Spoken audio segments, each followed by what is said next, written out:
Hello, and thank you for tuning in to The Christian Skeptic.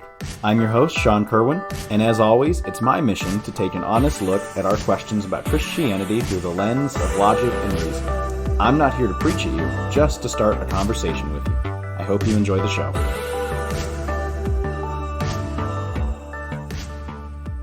Well, welcome to another episode of The Christian Skeptic.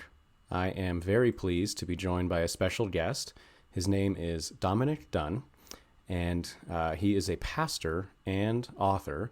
He's written 2 books so far. I believe it's 2, and Dominic can correct me if I'm wrong on this. But the first one is When Faith Fails. And then the second one is Your Longing Has a Name. And like me, he has a passion for those that doubt and for skepticism.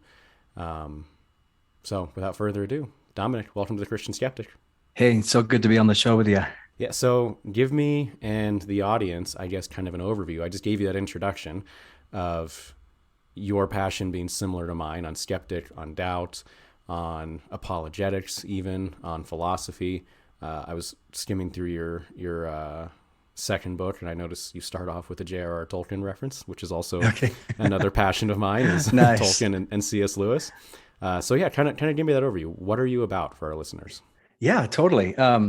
So currently we live in Colorado, but our journey's taken us all over. Been married for 22 years to my wonderful wife, Elisa. We have a 17-year-old daughter, a golden doodle that's somewhere in the office here with me.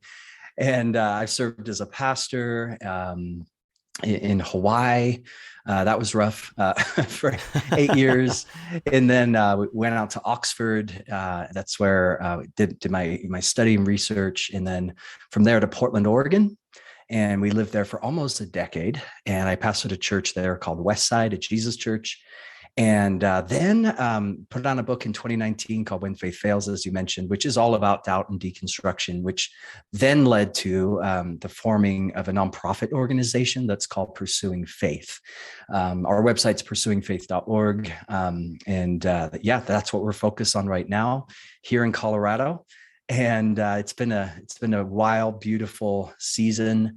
And as you mentioned, I have a huge heart for those who are struggling with faith, who are struggling with doubt. Part of the reason is personal. As I share my first book, there was a season in my life of pretty immense doubt, and I share what that looked like and kind of the deconstruction, reconstruction process.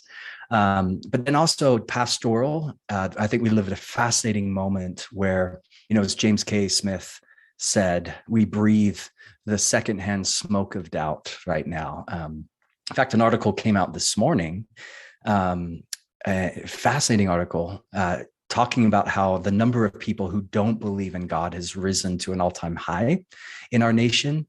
That number is just increasing. People are leaving the faith. You go online, go on TikTok, go on Instagram, whatever, hashtag deconstruction, and you see that this is a cultural movement right now. We live as the Washington Post said a few months ago, we live in a skeptical age. And so our heart is to step into that space, because I think in many ways the church has done a poor job of really laying a good foundation of a robust theology of doubt, what it looks like to grow in our faith, what to do with some of the thorny, gritty, raw questions that people have.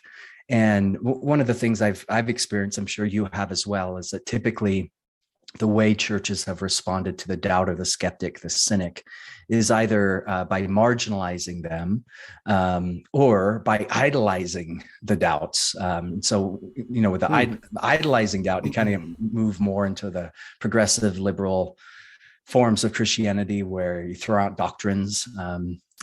But then to demonize the doubter is where you're not giving the doubter, the skeptic, the cynic, a safe space to process. And I think there is a healthy middle ground that is actually biblical.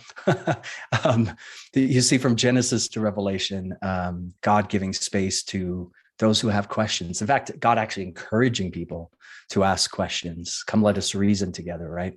The way Jesus led his disciples was by the asking of questions and inviting them to open up within their own assumptions. And so our ministry is really based on helping people move through seasons of doubt to flourish in their faith. And what that looks like for us is putting on conferences. In fact, we just got back from Oregon, doing a conference down there, speaking universities, speaking in churches, digital content, things like this, writing books, etc. And we've just been doing it almost a year now. I say we, it's my wife and I kind of just doing this together at the time. Hopefully we can expand that. But it's just been beautiful, overwhelming. Our awareness of the challenges of this cultural moment have really grown. I think that we're in much more precarious times than many people even realize. And yet within the secular space, I think there's cracks in secularism where the beauty and hope of the gospel can thrive and flourish. So I'm hopeful for the future, but also very realistic of what is actually happening right now in our nation. Well, fair enough. I mean, I guess if you're not hopeful for the future, that's a horrible, horrible place to be. But to that note, and I've noticed a theme, I guess, in your two books, and that is when someone looks at the topics of your two books, the first being Skepticism, Doubt, and then the second one, which I want to spend a good amount of time talking about your second one today, your second one kind of has a focus on, well, not kind of, it does have a focus on the soul and the health of the soul. And with that comes kind of a mental health and emotional health, the spiritual health. And so I want to get to that here in a second, but on the skepticism, the doubting, and you mentioned that churches can swing to extremes of say, well, no, don't doubt, like just have faith, just pray for more faith, right? And that's the one extreme, and then your questions never get answered. And then there's the other extreme where it's like, well, okay, maybe your thought is valid too, and maybe we can just add that to our theology, or maybe we can just ignore that and say you live part of your truth. As long as we all sing a song about Jesus in the end, we're all good.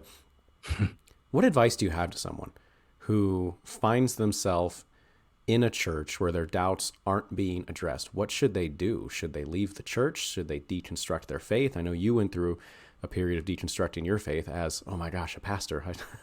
Can that happen? Right. But what advice do you have to someone who maybe doesn't have access to conferences, maybe doesn't have access to a pastor or mentor they can sit down and shoot their questions off at? Yeah. So what I do in the first book is the second or the last third, I should say, of the book is tackling those kinds of questions directly. I think it's one of the most challenging spaces to be in if you're a part of a community that isn't giving you space to process. And there are, let's face it, I mean, there are churches like that. You show up to church and you're expected to just put on the happy face and it's all good. And I call it the Lego gospel, everything is awesome. And yet you leave from there and none of your doubts or questions have been resolved or addressed or even acknowledged. When you're in that space, it's really difficult because I don't recommend necessarily church hopping. I don't recommend just like departing or leaving from the church. However, on the other hand, if you're in a place that's not causing your soul to flourish, if you're not finding true community, then I think it's time at that point to ask some more difficult questions like, where can I flourish? Where can my soul encounter the living God? Where can my faith grow? Church is always, and you've been a pastor, I've been a pastor. We all know church is a beautiful mess. And it's never going to be perfect. It's never going to be ideal. Where I would recommend is sit down with the leadership. If it's a larger church, grab one of the pastors on staff. If it's a smaller church, meet with the senior pastor and just share your heart. Say, this is what I'm going through. And do you have any advice? What do you recommend? And it could be that the church maybe has some programs built around this, or small groups. I think small groups are so key because it's there that we can just be honest and truthful. This is what I'm going through. When you're part of a larger community, it's so easy just to slip in the back and be unnoticed and then leave and never really have your life changed. I think it's in those places of true community that we can encounter healing. Anne Lamott, she has this beautiful illustration of in the ancient world. I think it was in Asia, where they had these earthen vessels. And when an earthen vessel cracked, rather than throwing it away, what they would often do is adorn the crack or cover the crack with a very thin, kind of papery gold leaf. And they would set it back on the shelf. And it wasn't done to hide the crack, but rather to draw attention to it, to say, hey, this brokenness is actually beautiful. This brokenness has a place of belonging in our house. And I think that's what church should look like. It's a place where we come with our wounds, our brokenness, our doubts, and we find not harsh cynicism or those who push us to the margins, but rather acceptance, grace, love. As Jude verse 22 says, which is one of my favorite verses when it comes to this conversation, show mercy to those who doubt. The word mercy there is actually this beautiful word picture of a physician mending a broken bone. And I think that should be the posture of the church towards those who are doubting, deconstructing. Show mercy, because oftentimes, and this is actually what led to the writing of the second book, what I've discovered is that when someone is doubting their faith or deconstructing, sometimes it's a philosophical question, sometimes it's theological. Most of the time, there's some deeper soul level trauma that is unresolved.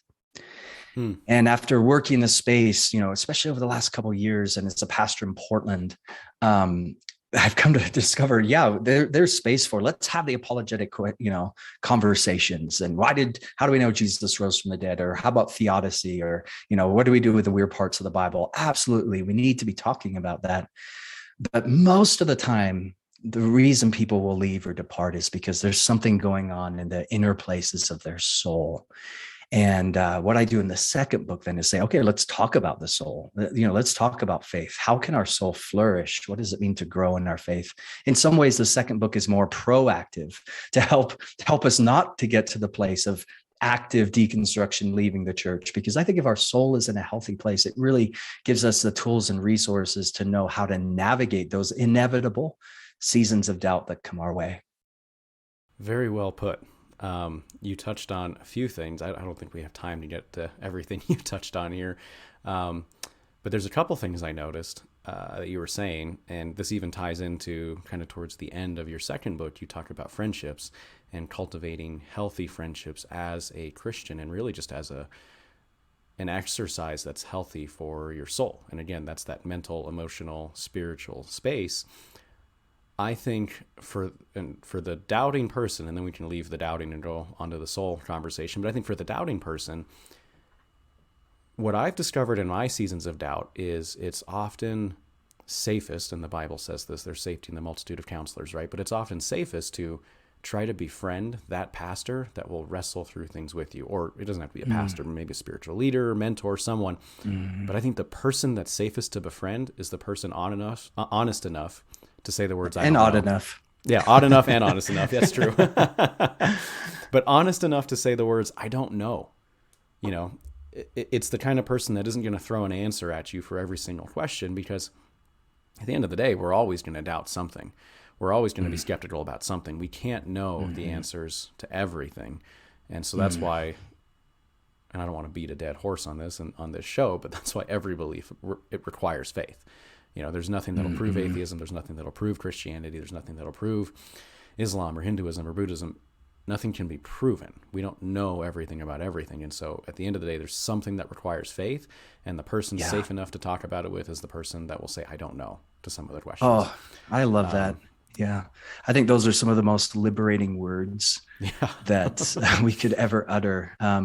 Because faith, when you think about it, isn't certainty. It's not having all the answers. It's what we do with the questions we have. It's about the gritty places, the raw tension of trust, right? It's like any relationship. I've been married to my wife 22 years. I know a lot about her. But there are still times when she surprises me. She'll say something like, oh, wow, I didn't see that coming, or hear a story from her past, like, oh, that's new, or see her respond to a situation in a certain way. And the fact that there are still questions aching to be asked or mysteries that are lingering, I think is a good sign. It's a sign of a relationship that's moving forward. Relationships are journey, they're mystery. It's the unexplored places and those conversations that you didn't see coming that often draw you together in beautiful ways. And I think God, in a sense, has kind of rigged the world in such a way where mystery is the lifeblood of intimacy. We see this from Genesis 1, right? God creates a world with boundaries and barriers. He then makes us very curious. he puts us, a timeless God makes a world bound by the limits of time. A limitless God makes a world that's limited with the boundaries of space, matter. And then he makes us limited as well, intellectually and physically, in so many ways. But he gives us this drive. He gives us this thirst. He gives us curiosity. And from Genesis 1 on, God invites us into that. It's why Jacob, who became Israel, wrestled with God. It's why in Deuteronomy, God told the children of Israel, hey, when your kids ask you these questions, have dialogue with them. He doesn't say, shut them up. Kids should be seen, not heard, as the Victorian said. He says, no, I engage with them, right? Again, it's why Jesus led through this art of wrestling with his disciples. And this is what God has called us to as well. It's in those places of trying to understand, trying to seek, trying to know, but also realizing, yeah, I don't know. There's a bucket in my brain that just says, I don't know. And I have to throw things in there because we see through a glass dimly right now. But someday, hopefully, right, face to face, as Paul said. There's a great book called by Christopher Wright called "The God I Don't Understand." I love that title. And he's a theologian in England, and he basically goes through in this book, like, here's what I don't get about God, here's what I don't understand about the Bible, but here's why I still believe. I think that's what faith looks like.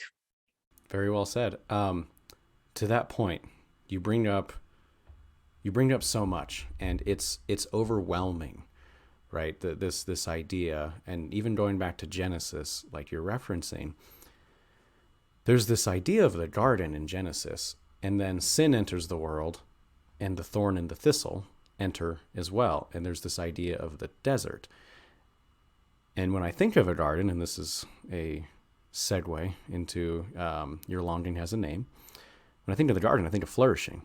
Mm-hmm. And when I think of the desert, I don't think of flourishing. I think of drought. I think of thirst. I think of missing something, having an emptiness. And so I think I don't just think, I guess I know through experience and through walking with others on this, but in church, often we feel like there's something missing. In our Christian life, often we feel like we're in a desert, trying to find God, struggling to get some kind of refreshment for our soul, and we're not flourishing in a garden, right? I mean, especially today, anxiety, depression, everything is just crazy out of control. Mental health is a serious topic and serious conversation we need to have, because we're on the cusp, if we're not already in a mental health epidemic in this country. What is flourishing? How can a soul flourish? Man, that's the question right there. You mentioned Tolkien at the beginning of our conversation, and we were just in Oxford last week, which was awesome. We got to go to the Eagle and Child. There's a pub there where Lewis and Tolkien met, and the whole place is just the fingerprints of those thinkers and authors are everywhere. And there's this quote by Tolkien where he said that we all long for Eden. We're constantly glimpsing it. And our whole nature at its best and least corrupted is still soaked with the sense of exile. And that really kind of ties into what you're saying, that we were created in a garden. When you think of a garden, you think of flourishing, but then sin enters the world. Genesis 3, we kind of live in a desert. Or John Steinbeck, he said that we live east of Eden right now. And there is this fascinating paradox to our existence, where on one hand, especially, over the last few years, it's been mental health, as you mentioned, the loss of loved ones, the pent up grief The New York Times said that the emotional state of our nation right now is languishing. This was an article came out late last year. The great malady, as Thomas More said, of the modern age is loss of soul. So we're in this interesting moment where we're not flourishing, and yet we long to. There's a yearning in us, in a sense, to return to the garden, right? To experience that closeness and relationship with God. And what led me to write this second book was there was a sense of like, okay, doubt deconstruction, moving people towards deeper faith. But it was also, again, deeply personal. My family and I went through a fascinating, difficult season the last couple of years of losing some loved ones. A year ago, actually, my wife, she had this spontaneous lung collapse that ended her up in the hospital for a few weeks. And fortunately, she began to recover, but that was pretty traumatic. And just a number of things. I share it in chapter 1 of what we walk through. And in that season of grief and a lot of confusion, I remember there were late nights, sleepless nights, wrestling with God. And I just began to ask the question, okay, Lord, you promised the abundant life. Jesus, you said we can have rest for our soul. Psalm 1 describes a tree planted by the rivers of living water that flourishes. Genesis 1, the garden. Revelation describes the garden reborn, right? So we see this beautiful vision for flourishing that's laid out in scripture. You see these beautiful Hebrew words, shalom or tamim or ashrei, that all are connected deeply to this idea of flourishing.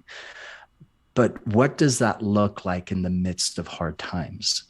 Now, the way that prosperity preachers would answer that question is like flourishing is, it's material success.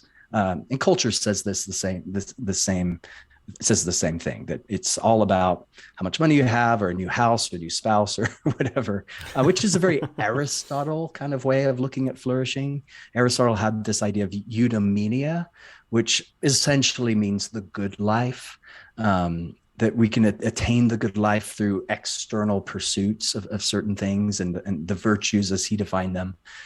But in scripture, we see a different definition of flourishing, that flourishing can actually occur in the midst of heartache. Flourishing can occur in the midst of pain. There is rest for our soul, Psalm 23, even through the valley of the shadow of death. So it must mean something different than what culture defines it as. And essentially, and I do this the first couple of chapters, flourishing is participation in the life of God. It's finding our hope, our satisfaction, our identity in him. Flourishing is living like Jesus, essentially. It's so much more than, as culture defines it, self-focused feelings, you be you slogans, trying to make your wildest dreams come true. It's knowing and being known by God. And so I lay that out in the first few chapters. And then the following 7, I then give a kind of a roadmap towards that kind of life. And that's where I draw from 2 Peter. Yeah, and there's a tension there. There's a felt tension there, especially in this idea, which isn't a new idea at all. It's the age-old idea of Christianity to know Christ, to follow Christ. But unfortunately, from a secular perspective, that comes with a denial of oneself, denial of one's desire, and a turning from sin. And that's not popular at all. And in your book, you have a chapter on confronting the shadow. And I notice in culture, it's being popularized by the psychologist Jordan Peterson, but Carl Jung has this idea of integrating the shadow into your life. And so your chapter on confronting the shadow, and the way you phrased it, definitely caught my eye, knowing that our culture is kind of playing with a shadow. And there's one side of it where you have the Jungian perspective of integrating your shadow and harnessing its energy, which is similar to kind of what you lay out in your book, in that there's a redemption that should come from that. So I want to ask you about that. But then there's the flip side of it, where culture says, which is more of a nihilistic point of view, right? That your shadow is as much a part of you as all the good things are. And so that's, I think, where we get this kind of identity crisis now, where it's like, okay, what is actually true? Who am I? How do I construct my identity? Do I construct it by integrating the shadow and kind of redeeming I don't want to use the word energy, but it is like in a sense a felt energy, because there's emotion and there's feelings that come out of the desires of the shadow, right? And so there's a way to integrate that, which I think is healthy somehow. And then there's a way to become the shadow, I guess, as it were, and to say, well, no, your shadow desires are who you are, identify that way. How do you wrestle with that tension? Boy, that I love that you asked that question. It's so awesome. Yeah, Carl Jung, he was a fascinating thinker. What I do in that chapter towards the end is that, there is some overlap with some of his ideas. But I go further back than Carl Jung to the rabbis, because the rabbis, they argued that there are two impulses in every human heart, which they call the Yetzer Hatov, which means the good, and the Yetzer Hara, which is the bad. And you use the word energy. They actually saw both sides as kind of a force and energy that could be redeemed, that could be harnessed for good. And even the Yetzer Hara had potential to be used for the good. C.S. Lewis picks up on this too, where he talks about every vice is often a virtue gone wrong. So I use the example of like, okay, we have the Yetzer Hara, the vice of selfishness. Well, what does that look like when it's redeemed? When it's brought to the feet of Jesus? Well, selfishness can then be used for creative causes, or building a home, or starting a business, or the impulse towards greed, which, once redeemed, could then be used towards, okay, I'm going to make some wise financial decisions, or investments, or save money, or whatever. Passion, that impulse can be twisted and lead to lust and dark things, or can actually be used to lead you towards falling in love and nurturing a family and being committed to your spouse. And so this idea that the rabbis had, and I wonder if Carl Jung actually is picking up on this concept when he talks about, a shadow self. I think there's something to that is worth consideration. And that's why I had that section in that chapter, because when God redeems us, you think about the phrase self-control, and it's in that chapter on self-control, redeeming our shadow side. The way it's framed oftentimes in church settings is it's denial of self equals rejection of your story. And that's not always the case.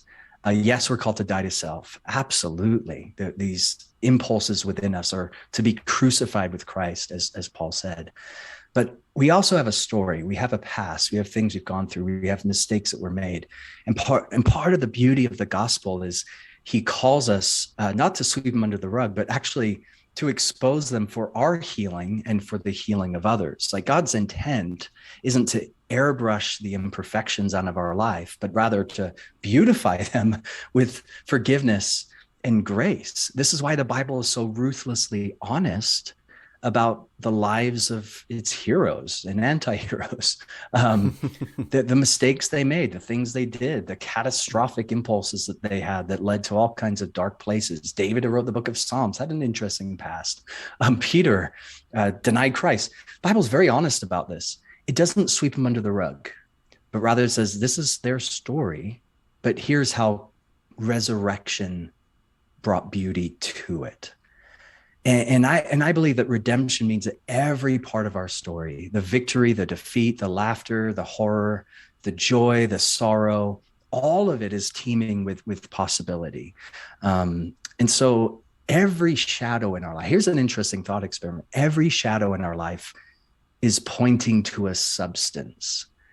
The dark places of our life, Yetzer Hara, it's pointing to a reality in our soul that denial of it is part of the process, sure, but to heal from it means I need to ask, what is that shadow pointing to? What is the substance that it's trying to expose in me?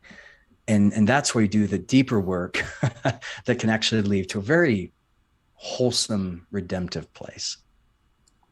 Yeah, and that's not easy by any means. Gosh, no. To uncover and confront the shadow within us, and even as you mentioned, the the dual nature that the rabbis point out. I think of the Native Americans had a similar thing as well. And so there's something universal about this, because they had and I don't know which tribe exactly, so forgive me for not having that exactly down, but there's the old story of the two wolves, that there's two wolves warring within us, right? And I think it's more about a fear and a courage wolf, and whichever one you feed the most is the one that wins. And so there is something universal that's not just Christian about the shadow self. There's something universal about this idea of and it's not dualism by any means, but there's a tension and a conflict within us. And so that's not easy, right? And even going back to the Native American legend, it's the one you feed the most that wins. And your very next chapter is on thought patterns and thought life. And I feel like that's even harder than confronting the shadow, is My goodness, yeah. To set your thoughts in order and to set your thoughts properly, especially in this day and age, where all the information in the world comes at us in the little phones we carry in our pockets, and there's no filter, there's no control on any of it. Let's talk about that.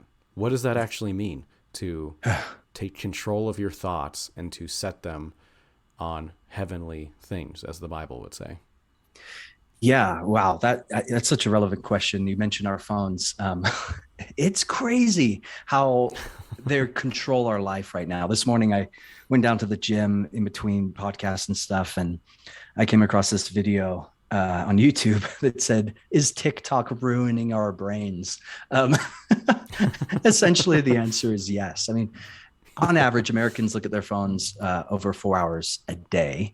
Every Sunday, it's interesting to me that every Sunday morning, our iPhones give us the report of how you get that report, the weekly thing of this is how many hours you've looked at your iPhone this week, and it's gone up. I've started turning that report off, actually. I keep it on just because it always coincides with church, which I just find it's like perfect. Okay. Here's an opportunity for us to reorient our minds back on Jesus. It's insane. I mean, we over almost 3,000 times a day, we're either typing, swiping, clicking, whatever. And our brains, in a sense, have been Googled because we think that we're acquiring more knowledge. And in a sense, sure, there's access to it, but it actually comes with a cost. There's a cognitive psychologist, Daniel Levitin, who's written a whole book on this and tons of research. And he talks about the processing capacity of the conscious mind. And he actually puts it in like computer terms that our processing capacity is 120 bits per second. But when you have a conversation with someone like we're doing right now, that takes up about 60 bits per second. So already half of our brain is like, focus on this, which, gives us other part of our brain to do other things, multitasking. Now, if you're a guy, at least for me, the processing capacity, I don't know. It's so hard for me to multitask. My wife amazes me. She can do like 4 things at once, but on average, 120 bits per second. Which means David Levitin goes on to say that every meeting we participate in, every tweet, every message, every comment, every like is contending for limited resources in our brain. There's been studies done on what they call Zoom fatigue, because you're not just having one conversation when you're in a Zoom meeting. You're like 30 faces, in front of you. It's like your brain is constantly trying to take all of this in. And when you're done, you're exhausted. And it's not good. Kierkegaard, he once said that the saint is one who wills the one thing. David, he said, one thing I've desired, one thing I seek after. And for me personally, I'm trying to reharness, recapture, learn the art of the one thing. There's this temptation to just be so distracted, so divided, multitasking everything. So we're going pretty wide, but we're not going very deep. And I think part of the process of reorienting our thought life around this ancient word godliness, which in scripture is actually used to describe the patterns of our thought, begins by saying, okay, what can I eliminate from my life? How can I block some of my life? This is real practical. How can I block some of my life where this is the one thing I'm doing? Right? I'm reading a book, so my phone's going over here, or I'm with the family, so I'm not checking email. Like, what does it look like to be more present, more here? to allow our brains, in a sense, to reset, to rewire some of the neurons that maybe have been Googled. And there's great peace in that. We're meant for a garden. You think about the beauty of a garden, the simplicity of a garden, the intimacy of walking with God in the cool of the day. That's what our souls long for. And for our brains that are just fried right now with an overload of information, which it's been shown to lead to rises of anxiety, depression, et cetera, mental health issues. So how do I get back to the one thing? What do I need to excise from my life, right? And this is a radical idea. Radical, the root of radical, by the way, means root. It's getting to the source, the one thing that can bring healing. So that's actually what I've been pondering the last couple of days. And I do have a chapter on our thought life, bringing every thought captive to obedience in Christ. There's a ton in that simple verse that I think is beyond relevant for where we're at as a culture right now. Yeah, definitely. And it's a fascinating chapter because it's a fascinating idea. And I like that you bring up practical steps because, I mean, that's all we got sometimes to work with. It's that looking around and saying, at least for me, there's kind of this realization where you just kind of take inventory. And it might just be because my mind's a little more on the engineering side and I'm a little more analytical, but it's like you have to just look at your calendar and say, okay, where can I set aside 10 minutes this morning, right? Where can I set aside a certain amount of time? And if you create a pattern of just saying, okay, I'm going to set aside some time, like you just said, put the phone down, maybe read a book, maybe read a chapter or a page to start off with, right? There's these practical steps you can take. Mm-hmm. But there is the phenomenological as well that we can't deny. Right. And that's that part where Jesus says, seek and you'll find, knock and it will be open to you. Right. Because I think the reality is, and I don't know that it's being created more and more in our day and age by the technology and the distractions. I think it might just be realized more in our day and age. And then that's the reality that our brains don't want to focus on the spiritual. Our brains don't want to walk with God in the garden. And that's part of our nature. And there's nothing wrong with asking for help with that. And so, again, we are touching the phenomenological side of things. But I think it's important to realize that that's there. And if we're talking about the soul, we have to talk about phenomenology because there's a spiritual aspect that's a part of that.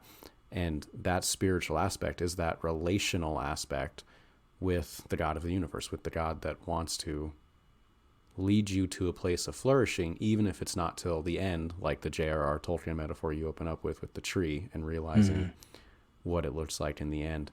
And we're almost out of time, but I do want to touch on another chapter that really stuck out to me and is kind of along that thread, and that's the one on friendships and cultivating healthy friendships, because I feel like I'm so happy you put that in your book, number one, because that is on this train of thought with social media, with the information. That's the thing I feel like we're losing in our day and age. And especially the common person. We're so logged in and connected on social media that we're disconnected with others in our life. And so, I mean, personally, a little fun fact about me, I like to go sit at coffee shops downtown and read books. And sometimes I'll just start conversations with whoever's sitting next to me. And I notice when I do that, whoever I'm starting the conversation with is just thrilled to talk to me about whatever, because you're talking to another person. And so for anyone listening that wants to know how to share Jesus, well, that's a pretty easy way to do it, because we're so disconnected, right? So talk to me now about the importance then of friendships, of cultivating healthy friendships, and what are some key aspects that make friendships actually healthy? Because I think there's also a lot of unhealthy friendships in our day and age too. That's so true. Oh man. Well, I think this is the great crisis. It's fascinating timing you'd ask that too, because, I was listening to a podcast this morning after the TikTok one, saying that 30% of Americans don't have a single friend.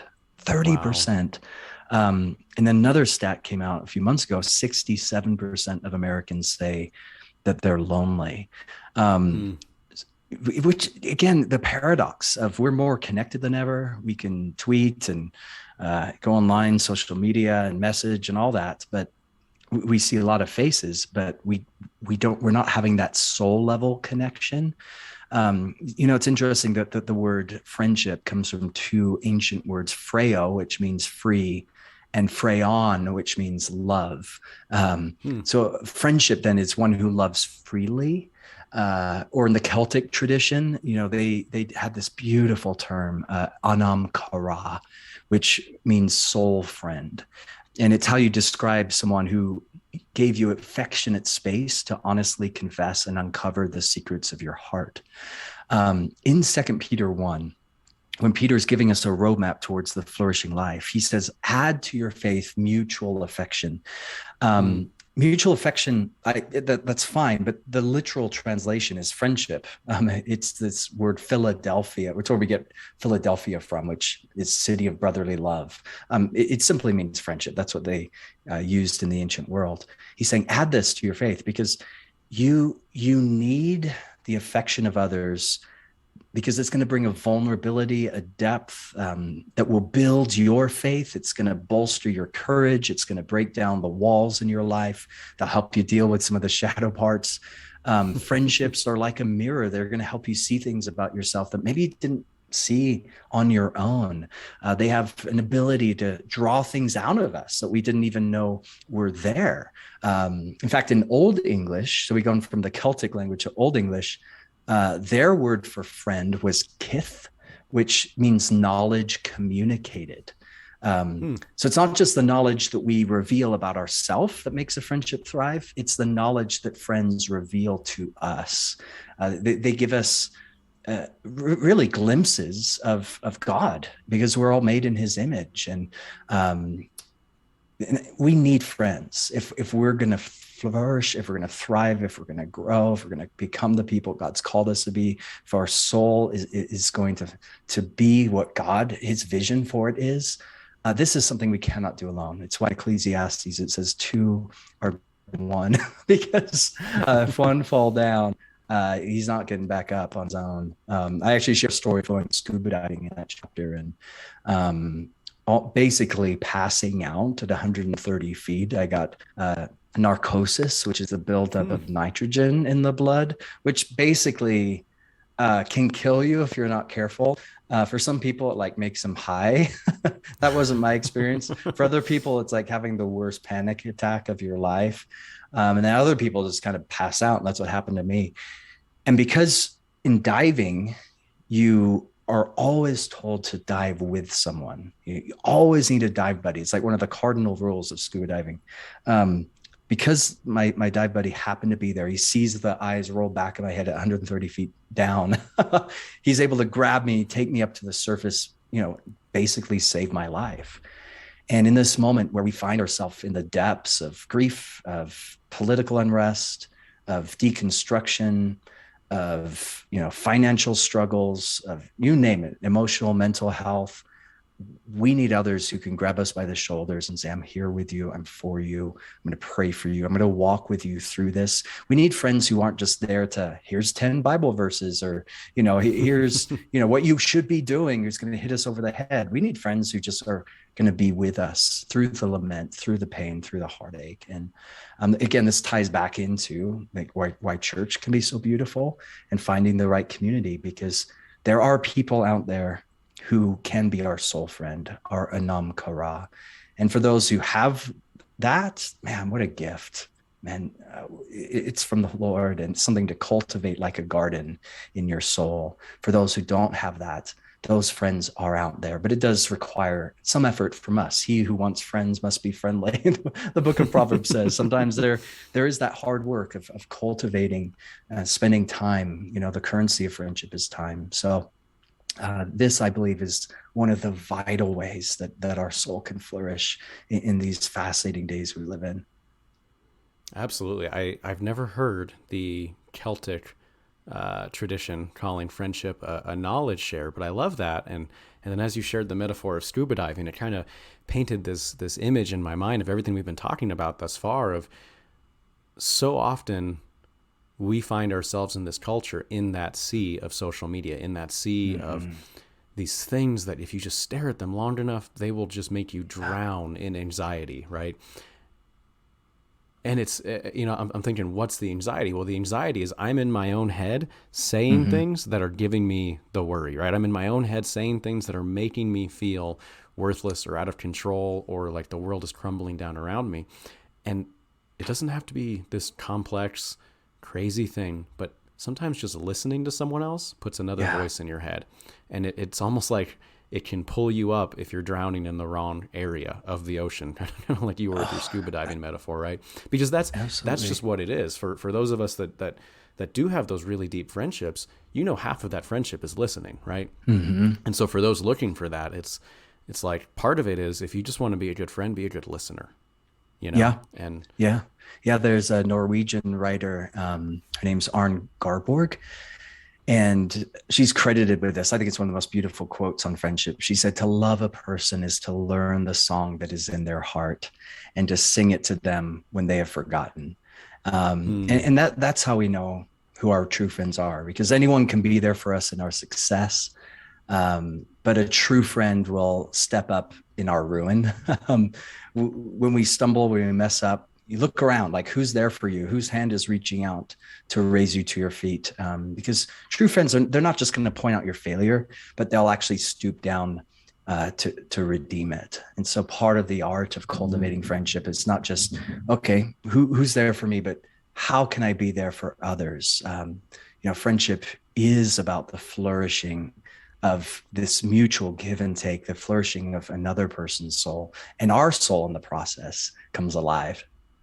Yeah, definitely. And even in today's day and age, sometimes friendship is just knowing how to be there for someone in their success, especially in the hyper social media, Insta perfect world that we live in. You don't want to set yourself around people that are envious of your success. You want to set yourself around people that celebrate your success as much as they are there for you in your failures. Yeah, that's true. Yeah. Good conversation though. Man, love it. I love what you're doing. I love the way you think. I love the questions you ask. So it was great, man. Well, thank you so much for being on the show today. Is there anything else you have coming up that you want our listeners to be aware of? I know you were talking about the project you and your wife are working on. Yeah. So again, our website, pursuingfaith.org, and on there, we have a link where it kind of shows what we're doing, some of the conferences and speaking events that are coming up. And if people want to reach out, questions, if people want to check out the podcast, all of that stuff is available on that website. Or, speaking of social media, I'm on Instagram and all that at Dominic Done. That's awesome. Yeah, you're coming to my town here probably before this episode's even going to be released. I'm excited to go hear you speak. So if you want to hear Dominic speak, check out the website. Dominic, thank you again for coming on the show. Thank you, everyone, for listening to the show. And as always, hope you enjoy it.